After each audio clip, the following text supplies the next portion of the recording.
It's time now for County-Wide, a presentation of Yavapai Broadcasting News.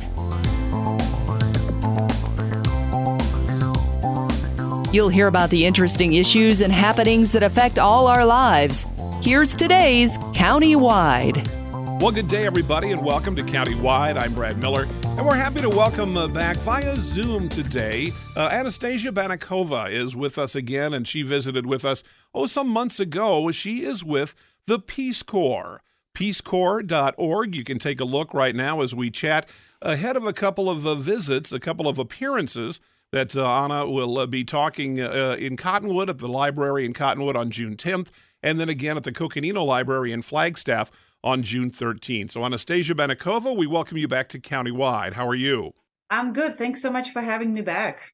Well, let's kind of catch up. First of all, did I get those dates, times, and places correct? You're going to be visiting our community again within another week or so. Correct, Brad. So I will be in Cottonwood Library on Saturday, June 10th from 12 p.m. till 1 p.m. It's open for all ages. We'll be just talking about different countries, different cultures, different projects that volunteers do. And then on June 13th, I'll be doing the same thing at Flagstaff at Coconino Library at 6 p.m. to 7 p.m. Okay. And just a quick correction, our website is actually peacecorps.gov. So that is where you can get a lot of information about our current openings, what volunteers do, stories from volunteers, etc. Peacecorps.gov. Gotcha. I think I said .org. It's okay. Let me fix that. .gov. Okay.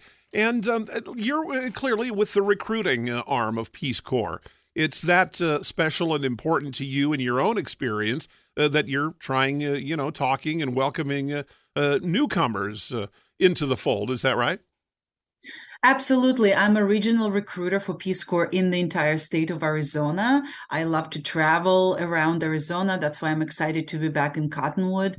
And yes, I'm paid to talk about my Peace Corps volunteer experiences, which sounds like not a job, but I just love it. So I share my experiences from Peace Corps service. I invite other returned volunteers who live in the area to share their stories. So that is what I do. I talk with Rotary clubs, university campuses, retired folks. So all are welcome. We have no age limit as long as you're 18.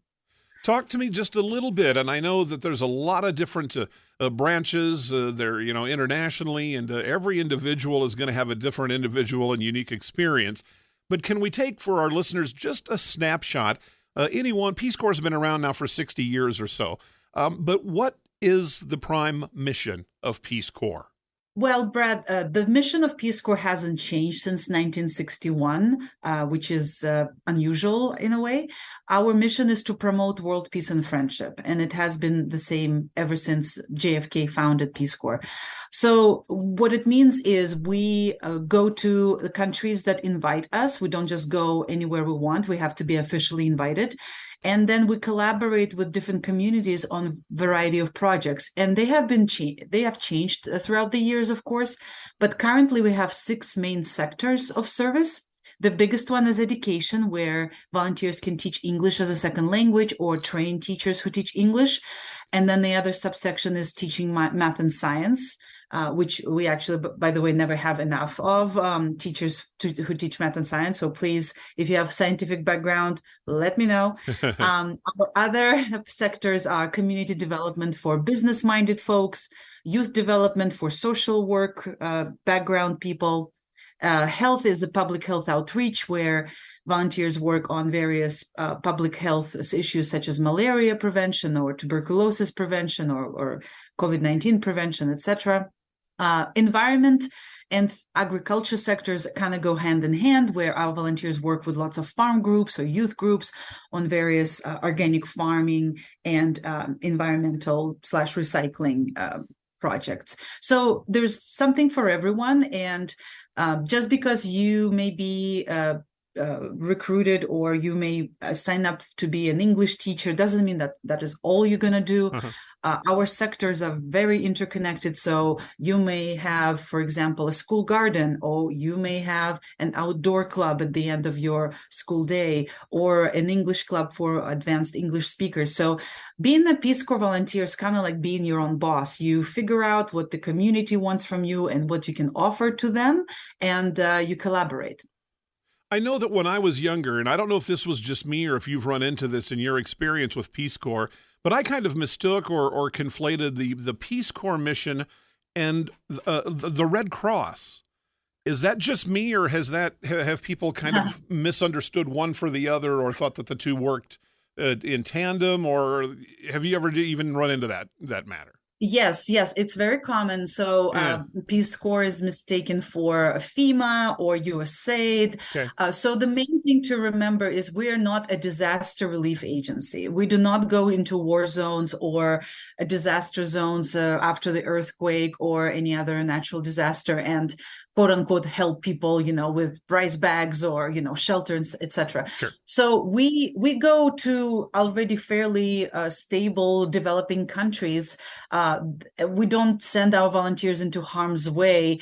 However, that doesn't mean that you may not have any adventures while you are a Peace Corps volunteer, right? So again, we go to fairly stable communities, countries. If something does happen, we pull out our volunteers immediately. We're very tuned into safety and health of our volunteers. And so, for example, if there is, for example, a coup attempt or an earthquake or a hurricane, we consolidate our volunteers into one place and then see what happens next, and either return them into their sites or communities or evacuate them. So that's our number one priority. So, but lots of folks confuse us with a disaster relief agency. We are a knowledge exchange program and a cultural exchange program, if you kind of want to think about who we are in a nutshell. At its roots, Peace Corps really is about education in many, many forms. Correct. Yes. No matter what sector you will be, whether it's agriculture or health or actual education, you will be facilitating or training, or actually you will also learn a lot. We provide great training on language, on culture. So if let's say you may think, I don't think I'll ever learn Nepalese in 2 months. You actually will learn Nepalese in Nepal, or Moldovan in Moldova, or Swahili in East Africa, just because our methods are very effective, and you will be completely immersed in that language, in that community where you will live for 2 years. See, I think now you've really unlocked something that might be of a special interest to some of our listeners. We have recent graduates here. I mean, everybody does. Springtime is about graduation for a lot of different people. And as we talk about that, I thought when I got out of high school that I would have traveled most of the world by now, and I've barely left the U.S. To me, this seems like an incredible opportunity to do that, to check a number of boxes that an ambitious young person particularly, I know Peace Corps is made up of all ages, I understood that, but especially younger people who are either just out of college, just out of high school, who want to kind of get out there, roll up their sleeves, do some work, help some people, and experience things that may not be available to them in a lot of different paths or choices. Is there an opportunity like that, do you think? Absolutely. Yes. So we open for all ages. Again, like I said, as long as you're 18 or older. And another important thing to be mindful of is you must have either a bachelor degree in order to serve with Peace Corps, or 5 years of applicable professional experience. Okay. We also it is a 2-year program. So, you have to be ready to be out there for 2 years plus 3 additional months of pre-service training, as we call it. So again, if you're 18 years old and let's say you don't have a degree, you may think, that may not be for me. But think out of the box. Maybe you grew up on the farm. Maybe you worked with animals and plants since you were a kid. That's an applicable professional experience in our eyes. And I would love to talk with those folks who are from farmland and rangeland, who may think, oh, well, I don't have a degree, but what do I do? You can actually qualify for some of our agriculture programs. Another thing to be mindful of for 18 years old, etc., without the degree, is maybe you helped your parents with their business, with their family business, again, since you were little.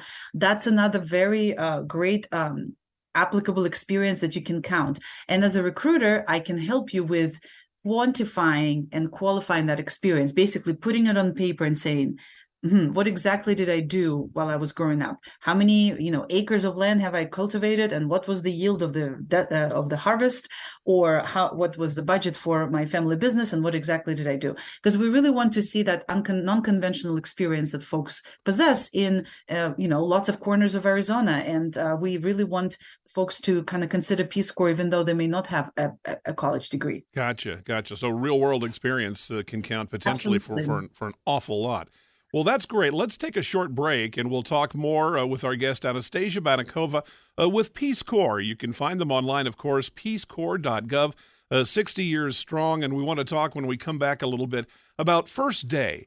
When someone has come and talked to you, Anna, and they're ready to go, and just that experience when I'm home in my own bed until I've got boots or feet on the ground, somewhere exotic and foreign, and I'm ready to help people. I want to talk about that a little bit, and we'll do it when we come back to Countywide right after this. Life changes, then it changes again. Predicting the unexpected in life is impossible. That's why it's called unexpected. So when it comes to financial goals, our philosophy is don't predict, prepare. Hi, I'm Edward Jones financial advisor Matthias Sandoval. A job loss, change in health, or a loss of a loved one can have a big impact on your family's financial security. Let's work together to help make sure you're equipped for life's unexpected events. Call our office to schedule a face-to-face appointment. Edward Jones, making sense of investing. Member SIPC. Verde Solaire, your hometown heating, air conditioning, and plumbing company in the Verde Valley, and your trusted North Central Arizona Goodman dealer. Goodman is a name you can trust with the revolutionary Comfort Bridge technology, factory installed into select Goodman gas furnaces and air handlers to ensure the entire system operates at peak energy efficient performance. Verde Solaire offers free in-home estimates, locally owned and operated since 1983. Visit them at verdesolaire.com. Better, cleaner, faster. Hi, this is Lewis Rice with Rice Accounting, Jackson Hewitt Tax Service, with a very sincere thank you for your continued business over the last 20 years. All of us at Jackson Hewitt Tax Service are very honored for the many community awards we've been given over the years. As always, we are open year-round, providing services for taxes, payroll, and bookkeeping. Jackson Hewitt Tax Service, located throughout northern Arizona, can help you with all your tax and accounting needs. For our nearest location, call 800-234-1040. Let's talk. That's the message from Jonna Randall Murdoch, your local Farm Bureau agent, providing a personal touch when making insurance and financial decisions. Jonna will simplify your insurance needs while offering competitive pricing. Let's talk auto, home, life, and farm. Call Jonna at Farm Bureau today at 928-649-8686. Your Cottonwood Farm Bureau property and casualty insurance company. At Farm Bureau, they insure more than just farms.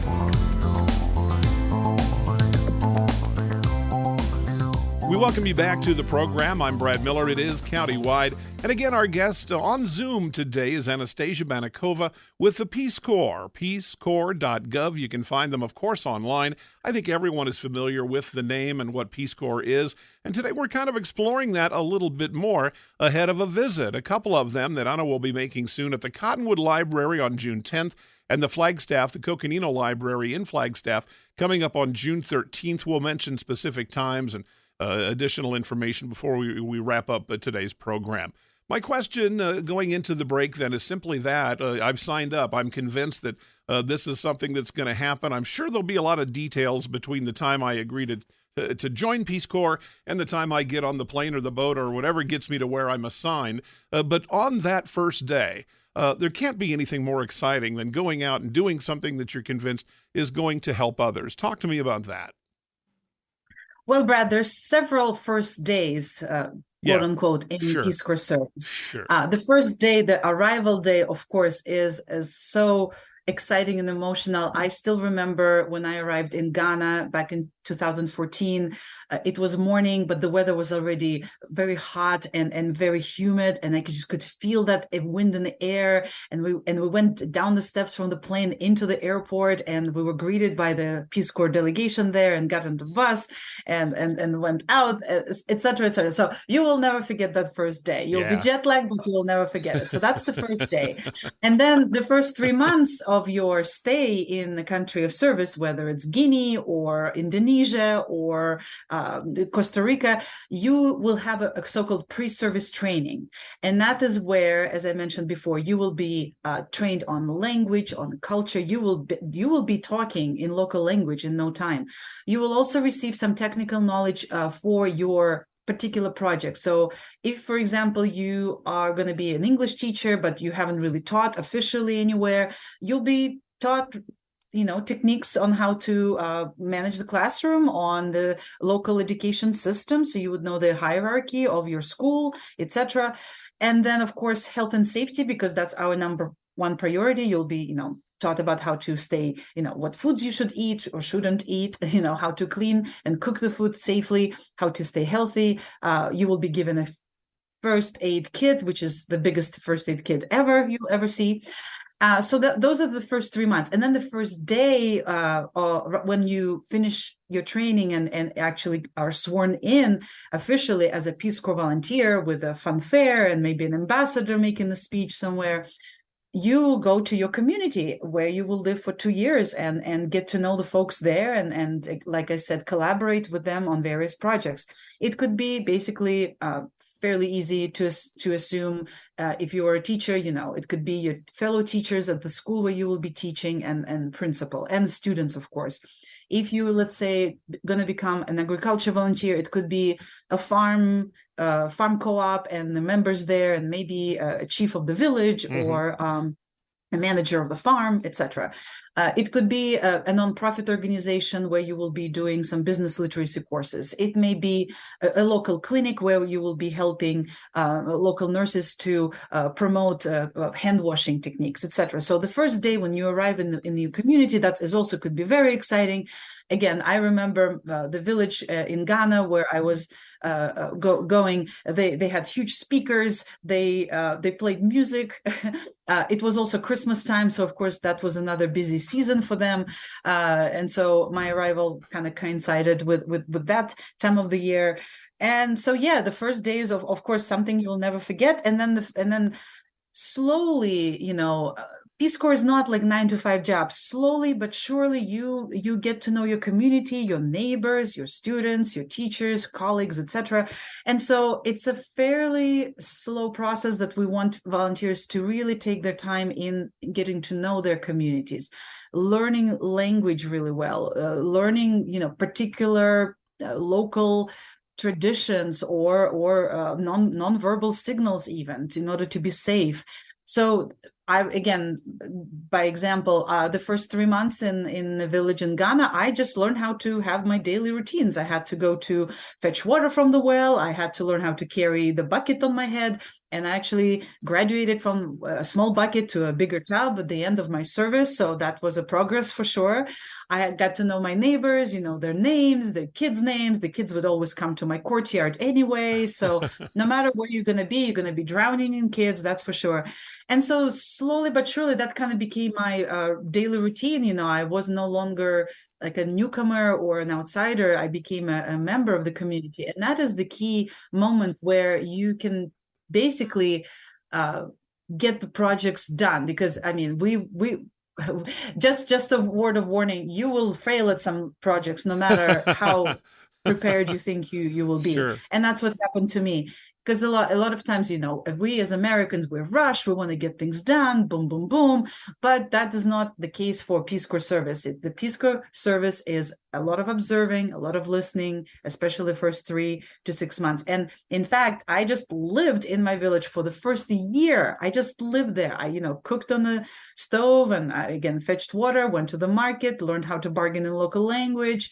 Again, learned people around me. Some people that I thought I could trust, I couldn't, and vice versa. So the first year was basically getting to know that community in that region. And then the second year, I was very busy. I was very busy with the projects that I'd done. I collaborated with other volunteers on huge regional projects like youth conferences and workshops, etc. So it's kind of like having your own business almost to be a volunteer. You have to be a self-starter. You have to know what the community wants from you. You cannot just come and tell them what you think that they should do. That is not how we operate. But regardless, even though you may think, oh, but that sounds boring. Why am I going to do just fetching water and cooking? That's it. That will be also pretty unforgettable. I'm sorry, not unforgivable.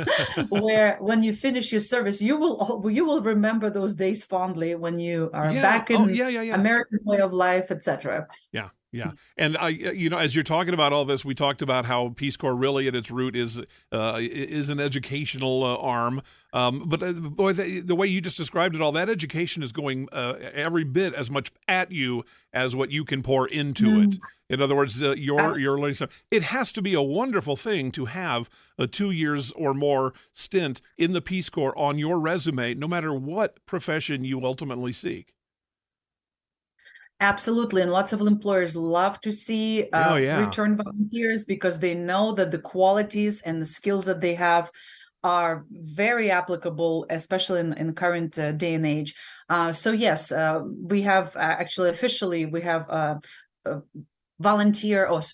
federal service employers that prefer return volunteers from Peace Corps. Sure. Exactly. Sure. Makes sense. And also, and we also help our returned volunteers to, basically pick a new career path.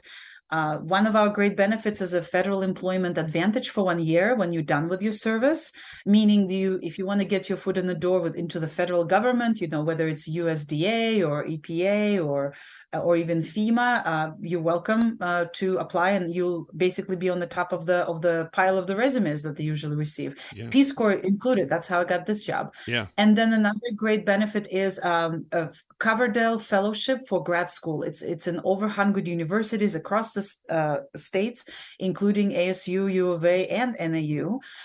It's basically if you want to continue with your studies and enhance your career, that is something you can definitely do. And this benefit is for life. So even if you don't have an undergraduate degree initially, when you return from Peace Corps service, you can get a undergraduate degree and then get a fellowship for a graduate degree. Extraordinary. Let's do this. We've gone a tiny bit long, so what I want to do is kind of leave our listeners with the promise that we made earlier in the show, because you are going to be in town in person and can chat with the prospective volunteers. If you've never thought about Peace Corps before, these meetings will be your chance. If you have given it some thought, come and talk to someone who has been with them for some time now about the Peace Corps experience and what it can do for you, what you can do for Peace Corps, echoing JFK's inaugural words. What can you do for your country? Again, let me, if you would, Anna, remind our listeners you're going to be in Cottonwood and in Flagstaff coming up very soon. Yes, Brad. So on June 10th from 12 p.m. to 1 p.m., I'll be at Cottonwood Library with some other return volunteers. So we will talk about culture and languages and what we did. And then on June 13th, I'll be at Coconino Flagstaff Main Library from 6 p.m. till 7 p.m. doing the same. Wonderful. Exciting. We so appreciate what you do with Peace Corps and for joining us today and extending that invitation to some folks I know in the community who would find a tremendous wealth of information at these presentations and perhaps find a whole new path that they're maybe not even considering as you and I opened the show here this morning. It's been terrific talking to you. Thanks, Brad. I hope so too. Anastasia Bannikova with the Peace Corps. Again, peacecorps.gov. Cottonwood Library, June 10th. Flagstaff Coconino Library on June 13th. It's countywide, and we'll see you next time. Life changes, then it changes again. Predicting the unexpected in life is impossible. That's why it's called unexpected. So when it comes to financial goals, our philosophy is don't predict, prepare. Hi, I'm Edward Jones financial advisor Matthias Sandoval. A job loss, change in health, or a loss of a loved one can have a big impact on your family's financial security. Let's work together to help make sure you're equipped for life's unexpected events. Call our office to schedule a face-to-face appointment. Edward Jones, making sense of investing. Member SIPC. Verde Solaire, your hometown heating, air conditioning, and plumbing company in the Verde Valley, and your trusted North Central Arizona Goodman dealer. Goodman is a name you can trust with the revolutionary Comfort Bridge technology factory installed into select Goodman gas furnaces and air handlers to ensure the entire system operates at peak energy efficient performance. Verde Solaire offers free in-home estimates, locally owned and operated since 1983. Visit them at verdesolaire.com. Better, cleaner, faster. Hi, this is Lewis Rice with Rice Accounting, Jackson Hewitt Tax Service, with a very sincere thank you for your continued business over the last 20 years. All of us at Jackson Hewitt Tax Service are very honored for the many community awards we've been given over the years. As always, we are open year-round, providing services for taxes, payroll, and bookkeeping. Jackson Hewitt Tax Service, located throughout northern Arizona, can help you with all your tax and accounting needs. For our nearest location, call 800-234-1040. Let's talk. That's the message from Jonna Randall Murdoch, your local Farm Bureau agent providing a personal touch when making insurance and financial decisions. Jonna will simplify your insurance needs while offering competitive pricing. Let's talk auto, home, life, and farm. Call Jonna at Farm Bureau today at 928-649-8686. Your Cottonwood Farm Bureau property and casualty insurance company. At Farm Bureau, they insure more than just farms.